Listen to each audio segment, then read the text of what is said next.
В другом пригороде Якутска появится священный табун мифических лошадей. Новый арт-объект с таким названием посвящен якутским скакунам и станет толчком для развития туризма. Моя коллега Галина Кутугутова ознакомилась с ходом работ. Автор проекта Николай Полиский не случайно выбрал образ лошади. Побывав в Якутии во время празднования цеха, он проникся сакральным смыслом лошади для народа Саха. Жизнь без лошади в Якутии немыслима. Она верный друг, спутник и дает для жизни все необходимое. Лошадь для якутов – священное животное небесного происхождения. Около сотни мифических лошадей появится в пригороде возле Владимировки. Этот масштабный арт-объект появится здесь благодаря 5-й международной якутской биеннале. В городе Якутске появились арт-объекты в исполнении известных художников. Недавно закончился открытый прием заявок. Стоит отметить, что в этом году Фонд развития Национального художественного музея Республики Саха-Якутия выиграл фонд президентских грантов Российской Федерации. И на эти средства будут реализованы паблик-арт-объекты, в том числе якутских художников. Николай Полиский – известный ленд-арт-художник, основатель арт-парка в Калужской области. Его объекты сделаны исключительно из природных материалов и находятся на лоне природы под открытым небом.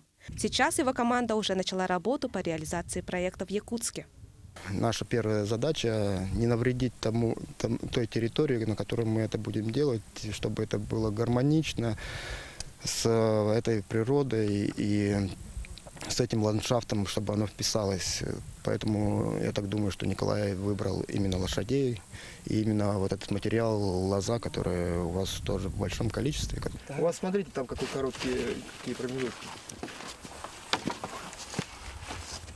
Вот, смотрите, тяни, ее не надо пока опускать.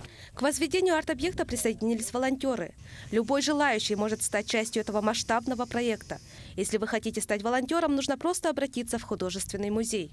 Мы студентки, я учусь в Екатеринбурге, вот приехала сюда проходить практику. Нашли объявление в интернете, и мне очень понравилась данная идея.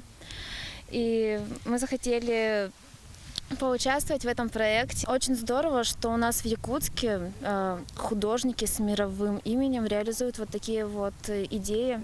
Священный табун станет народным достоянием, а Владимировка не только туристической меккой, но и местом встречи людей и общественной площадкой для проведения семинаров, встреч и различных творческих мероприятий.